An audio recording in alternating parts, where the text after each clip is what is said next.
Sa nakaraang video, napagtagpi-tagpi ni Ethelbreus ang katotohanan, hindi siya pinabayaan ni Swallow dahil sa awa. Sinadya talaga ito. Naalala niya ang sinabi ni Swallow noong laban, na may 6 na buwan na lang siyang natitira. Habang ginagamot ang kanyang sugat, napansin ni Garrett ang basag na mga piraso ng salamin sa paligid ng kwarto. Napabuntong hininga siya at tinanong si Ethel kung lumalala na ba ang mga guni-guni. Inamin ni Ethelbreus na oo, lumalala nga ito, pero nasasanay na rin siya. Nagpapasalamat siyang kahit paano ay kaya pa rin niyang makakita ng mga tao gaya ng dati. Habang nag-uusap sila, ginamit ni Garrett ang kanyang telekinesis para ipunan ang mga basag na salamin at itapon sa basurahan. Malungkot niyang nabanggit na 4 na araw na ang nakalipas, hindi umapekto ang gamot, hindi gumagaling ang sintomas, at hindi pa nila alam ang sanhi. Aminado si Ethelbreus na baka hindi kayang gamutin ng modernong medisina ang kondisyon niya. Malaki ang hinala niyang si Swallow ang may kagagawan, at baka wala talagang lunas. Tinanggap niya ang sitwasyon at nagbigay ng direktang utos kay Garrett, walang sinuman, kahit si Juan, ang dapat makaalam sa lagay niya. Determinado siyang tapusin ang apocalypse bago siya bawian ng buhay. Ang pangunahing layunin niya ay ang ibalik ang masterpiece at buuin muli ang puwersa ng Black Wolf Knight Order. Tiniyak ni Garrett na siya na ang bahala sa order. Aktibo na siyang nagre-recruit ng mga taong mino-monitor ni Ethel. Sa katunayan, may mga team nang umalis at malamang ay nakipag-ugnayan na sa mga target nila, ikinasorpresa ni Ethel kung gaano kabilis ang galaw nila. Tinanong ni Ethelbreus kung bakit hindi agad sinabi sa kanya ni Garrett ang impormasyon. Habang naghahanda ng teleportation spell, ipinaliwanag ni Garrett na ayaw na niyang dagdagan pa ang pasanin ng isang superior na nasa masamang kalagayan. Nangako siyang ibibigay ang detalyadong ulat kapag tapos na ang lahat. Sinabi rin niyang sandali muna siyang aalis dahil may nakita siyang taong ayaw na ayaw ni Ethel habang papunta siya roon. Bago pa man matapos ni Ethelbreus ang saway sa kanya dahil sa paggamit ng magic sa silid, na-teleport na agad si Garrett. Ilang saglit pa, may kumatok sa pinto. Pinapasok ni Ethelbreus ang bisita, si Pope Uranesha. Nagpahayag ng pakikiramay ang Santo Papa, sinasabing dumating siya upang magbigay ng kaunting ginhawa. Ngunit may matalim na tingin si Ethelbreus at agad siyang inakusahan na nagsisinungaling, na dumating lang ito para sa isang kasagutan. Umamin si Uranesha. Ipinaliwanag ni Pope Uranesha na nais niyang makipag-alyansa ang Black Wolf Knights, isa sa pinakamalalakas na puwersa ng imperyo, sa kanilang relihiyosong samahan. Inilarawan niya na ang relihiyon sa imperyo ay isa lamang kasangkapan para mapanatili ang ugnayan sa Holy Kingdom, at ang mga pari ay tahimik na pinipigil, ang halaga ng kanilang buhay ay mas mababa pa sa karaniwang maharlika. Tinanggihan ni Ethelbreus ang ideya na pinipigilan ang mga doktrina, iginiit na ang nag-iisang Diyos ng imperyo ay ang emperador. Sumang-ayon si Uranesha, ngunit binalaan siyang malapit ng kumalat ang mga blessing sa lupaing sakop ng sangkatauhan, isang paraan upang makaiwas sa pang-aapi at maipalaganap ang kanilang doktrina. Tiningnan ito ni Ethelbreus bilang paghahanda para sa isang banal na digmaan, ngunit itinanggi ito ni Pope Uranesha, iginiit na wala siyang lakas para lumaban. Nagpaalam siya, sinabing dahil may karamdaman si Ethelbreus, aalis na siya ng walang sagot, sa ngayon. Habang papaalis si Pope Uranesha, tahimik na nag-isip si Ethelbreus. Binalangkas niya sa isip ang magiging kasagutan niya sa susunod. Samantala, lumipat ang eksena sa Primordial Core kung saan naroon na sina Swallow at ang kanyang grupo. Inihatid ni Patrick si Mel sa ika-4 na silid, ipinaliwanag na siya at ang demonic dog na si Tuans ang mamamahala rito. Tuwang-tuwa si Mel sa oportunidad, tumalon siya sa tuwa at sinabi agad na mahal niya ang espasyong iyon, iniisip kung paano nila ito mapapaganda. Nakahinga ng maluwag si Patrick sa kasiyahan ni Mels, at sinabi kay Swallow na sulit ang pagwasak nila sa NIT para rito. Napunta ang usapan kina Swallow at Patrick tungkol kay Tuans. Binanggit ni Patrick ang kahalagahan nito bilang tagapagbantay ng silid, at pinuri ang talento ni Mel sa pag-recruit, kahit medyo kakaiba ang taste nito sa pagbibigay ng pangalan. Inamin ni Swallow na hindi pa alam ni Mels ang tunay na pagkatao ng aso, pero tiwala si Patrick na malalaman din niya kalaunan. Dumating si Rene at iniulat na natapos na niyang ipadala ang golem sa ikatlong silid, at itinago na rin ng maayos sa loob ng mga pader ang Magic Stone, ang power source, nang sa gayon ay hindi ito matukoy ng ordinaryong tao. Pinuri siya ni Swallow sa kanyang trabaho, pero halatang iritado si Patrick at pinutol ang usapan. Reklamo niya, paulit-ulit na lang ang ganitong palitan. Gusto na niyang dumiretso sa punto. Ibinunyag ni Patrick na nag-aalala ang ibang may-ari ng Great Evil Dungeons tungkol sa mga kilos ni Swallow, lalo na ang pagwasak niya sa isang buong lungsod. Walang pakialam si Swallow at tinanong kung balak ba siyang harapin ng mga ito. Kumpirmado ito ni Patrick, may nakausap na sila, at si Bathory ang magdadala ng mga hinaing ng iba. Nang marinig ito, napilitan si Swallow na tanungin kung kailan sila darating. Sagot ni Patrick, ngayong araw din. Napasigaw sa inis si Swallow. Sa sumunod na eksena, si Swallow sa kanyang original form ay umuwi na at tila kampante pa, nagyan pa siya at sabing, "Home sweet home." Pero hindi nagtagal ang katahimikan, dumating si Bathory, halatang galit, at agad tinapakan ang mukha ni Swallow. Tinanong niya kung naiintindihan ba nito ang bigat ng sitwasyon. Habang patuloy siyang binubugbog, tila walang malasakit pa rin si Swallow sa mukha ng frustration ni Bathory. Sinundan pa ito ng patama ni Bathory tungkol sa panahon, na tila pahiwatig na malayo pa ang katapusan ng problema nila. Habang abala si Renee sa paglilinis ng Primordial Core at si Patrick naman ay may ginagawa, napansin ni Mel's ang tensyon at natanong kung karaniwan ba talagang nagsasama-sama ang mga Great Evil Dungeon. Sagot ni Patrick, hindi ito karaniwan. Ipinaliwanag niyang kahit si Judica ay sinubukang pag-isahin ang mga Demon King species, sobrang iba-iba ang nature ng mga dungeon kaya imposible ang isang coordinated gathering. Excited si Mels, baka raw ito ay isang mahalagang sandali sa kasaysayan. Pero maingat si Patrick, hindi pa raw siya nakarinig ng ganitong pagtitipon, at posibleng ang mga aksyon ni Swallow ang ugat ng lahat ng ito. Pinakita rin niya ang sulat na natanggap nila, isang paanyaya na bibisita sa Primordial Core na hindi man lang humihingi ng pahintulot o nagpapaliwanag ng dahilan. Parehong nena sina Patrick at Mel sa kawalan ng respeto ng liham. Nilukot ni Patrick ang sulat at itinapon. Ngunit naging seryoso ang tagpo nang biglang umaktibo ang detection spell ni Mels, may hindi inaasahang pumasok. Inutusan ni Patrick si Mels na agad ipaalam kina Swallow at Renee ang nangyari habang siya naman ang haharap sa intruder upang alamin kung sino ito at bakit siya nasa Primordial Core.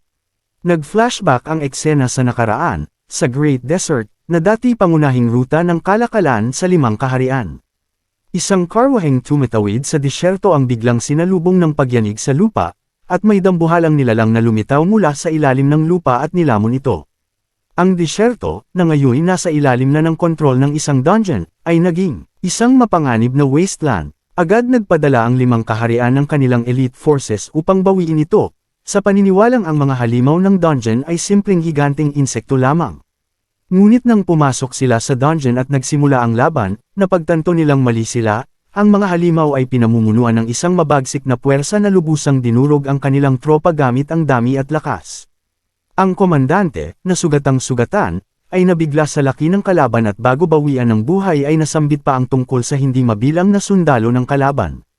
Ipinakita ang halimaw sa gitna ng disyerto, ang tinaguriang ina ng lahat ng insekto, kilala rin bilang pinuno ng disyerto at kawalang pag-asa. Isa siyang nakakatakot na puwersa ng kalikasan na lumamon sa buong disyerto.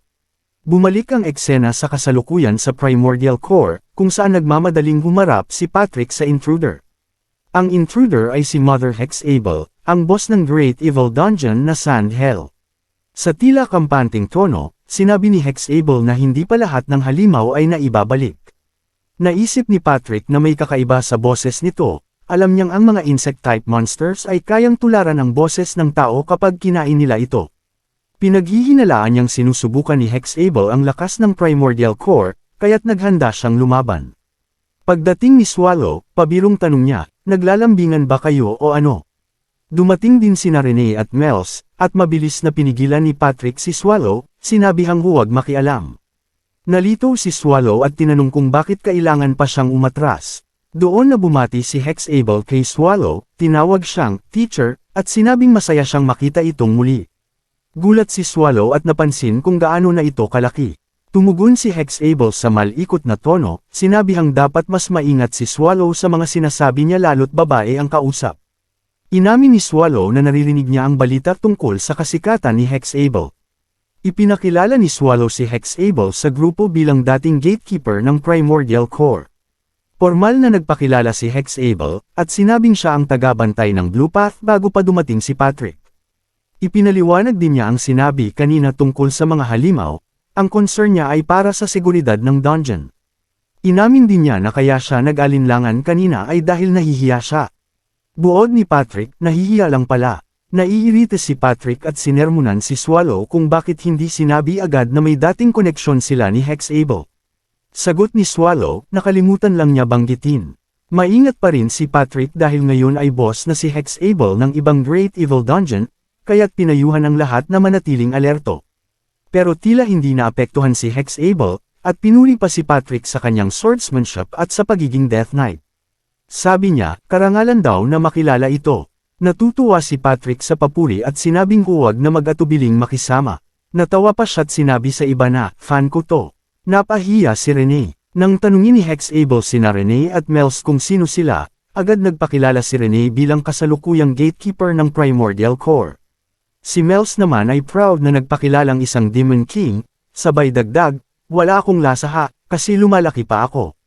Curious si Rene at tinanong si Hexable kung babae ba talaga siya. Walang pag-aatubili, kinumpirma ni Hexable na babae siya. Pinagpatuloy ni Rene, medyo nang aasar, at tinanong kung may namagitan nga ba sa kanila ni Swallow noon. Si Mels, base sa sarili niyang kakulangan sa experience, pabirong nagkomento na baka nga may kalokohan nangyari dati. Natarante si Patrick at pinatigil si Mels, pero depensa nito, nagsasabi lang siya ng totoo. Ninas si Rene, at tinawag si Hexable na vermin. Si Mels naman, tinanong si Patrick kung inaasar ba siya. Nagpaliwanag si Patrick, sinusubukang ayusin ang tensyon, nagsorry siya kay Hexable at sinabi na siguro ay dala lang ng stress ang tensyon mula sa sunod-sunod na pagdating ng mga nilalang mula sa ibang Great Evil Dungeons. Sinabi rin niya na ang totoo'y dumating lang siya para bisitahin ang dati niyang teacher na si Swallow.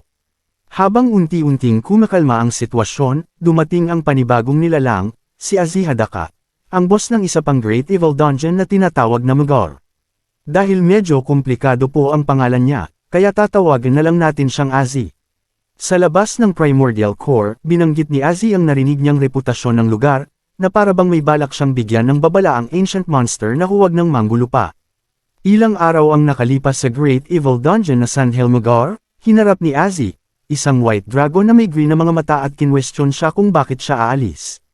Ipinaliwanag ni Azi na ang tunggalian sa pagitan ng Great Evil Dungeons, partikular kina Erebus at Swallow, ay hindi pa rin malinaw, tulad ng nangyari dati sa Need.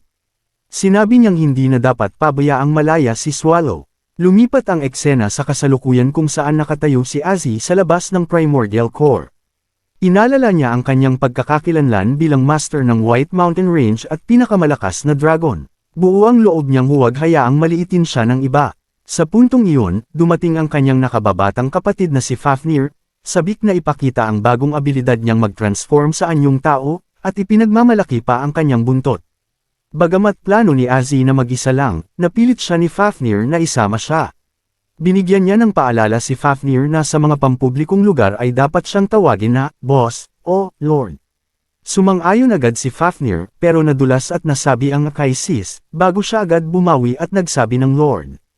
Habang nagtatalo sila, lumapit sa kanila ang isang figure na nagkomento kung bakit may batang kasama si Azi sa pagtitipon ng mga boss ng Great Evil Dungeons. Siya si Kurak, ang boss ng Nirkumbo, isang mabagsik na orc na umangat sa pwesto sa pamamagitan ng purong lakas.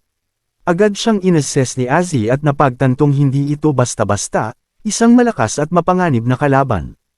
Nagbigay babala si Kurak na maaaring mawala ang isang kakampi sa isang iglap, at pumasok na siya sa loob ng Primordial Core. Naramdaman ni Azi ang tensyon at sinabihan si Fafnir na manatiling malapit at mag-ingat. Pagpasok nila sa Primordial Core, pinilit niya si Fafnir na maglakad gamit ang dalawang paa, kahit mas komportable itong naka-dragon form. Sa loob ng core, nakarating sila sa isang bakanteng silid. Nakakita si Azi ng isang libro tungkol sa glacius o mga cave demons, at nagulat na wala sila roon. Ayon kay Kurak, malamang na pinuksa na sila ng isang raid force, pero hindi kumbinsido si Azi. Para sa kanya, ang Primordial Core ay masyadong mahalaga para hayaang walang nagbabantay. Pinaghinalaan niyang isa itong patibong para subukan siya. Sa paglalim pa ng kanilang paglalakbay sa loob, nakita nilang may isa pang bakanteng silid, pero ngayon may golem na natutulog. Iminungkahi ni Fafnir na maaaring bahagi ito ng isang pagsubok, pero sa halip na matuwa, lalo lang nina si Azi. Bigla siyang sumigaw ng malakas sa galit, pakiramdam niya ay iniinsulto siya. Inipon niya ang kanyang enerhiya para sa isang breath attack, handang sunugin ang buong kuweba bilang sagot sa pambabastos. Biglang dumating si Patrick at pinigilan sila. Kinumpirma niya ang kanilang pagkakakilanlan at sinabing hinihintay na sila sa loob. Agad niyang iniba ang usapan, binanggit na magsisimula na ang unang Great Evil Dungeon Bosses Conference. Nang tanungin ni Fafnir kung ano ang layunin ng pagtitipon, ipinaliwanag ni Patrick na ito ay para pag-usapan ang sitwasyon, lalo na't nagkakagulo na dahil kay Swallow, ang pinakamakapangyarihang boss ng Great Evil Dungeon. Sa pagpasok nila sa silid ng pagpupulong, nakita ni Azzy ang iba pang mga boss na nakaupo na. Sa isip niya, sigurado siyang may mga nais sabihin ang mga ito kay Swallow, bagamat hindi pa rin niya tiyak ang motibo ni Hexable. Formal na sinalubong ni Patrick ang lahat at inanunsyo ang pagdating ni Swallow. Pagpasok ni Swallow sa silid, agad nakaramdam si Azzy ng matinding presensya, isang nakakasakal na aura na tila nagpapabigat sa buong paligid. Nainervyos siya at halos hindi makatingin kay Swallow, pero pinilit niyang panindigan ang kanyang tungkulin bilang kinatawan ng mga dragon. Bago pa man siya makapagsalita, sinira ni Bathory, ang boss ng Chait Castle, ang tensyon. Tanong niya, bakit walang nagsasalita? Sabay pinuna si Swallow sa pagiging tahimik at tila mataas ang tingin sa sarili. Sinabihan niya itong kumilos bilang may-ari ng lugar. Ngunit kalmado lang si Swallow at sinabing mas pipiliin pa niyang matulog. Nagbiro pa si Patrick tungkol sa pagiging antukin ni Swallow, na lalo lang nagpa-weird sa sitwasyon para kay Azzy. Sa isang tabi, nagkomento rin si Hexable na naroon lang siya para makita ang kanyang teacher. Napaisip si Azzy, teacher. Si Swallow ba ang tinutukoy niya? Walang interes sa pagpupulong si Bathory, pero tinawag niya si Azzy para magsalita. Tumango si Swallow, tanda ng kanyang pahintulot. Tumayo si Azzy, dama ang bigat ng sitwasyon at handa ng magsalita, pero may biglang sumigaw. Makikidig mo ako sa Empire. Napatingin ang lahat sa kanya, pero mabilis niyang itinanggi ang pahayag. Tumayo si Kurak at inamin na siya ang nagpadala ng mensahe. Ipinaliwanag niyang tinipon niya ang mga dungeon bosses dahil sa isang seryosong layunin, ang pabagsakin ng Empire bago matapos ang taglamig. Maraming salamat sa panunood. Kung nagustuhan mo ang video, huwag kalimutang mag-like, mag-subscribe, at i-click ang bell icon para updated ka sa mga bagong kwento.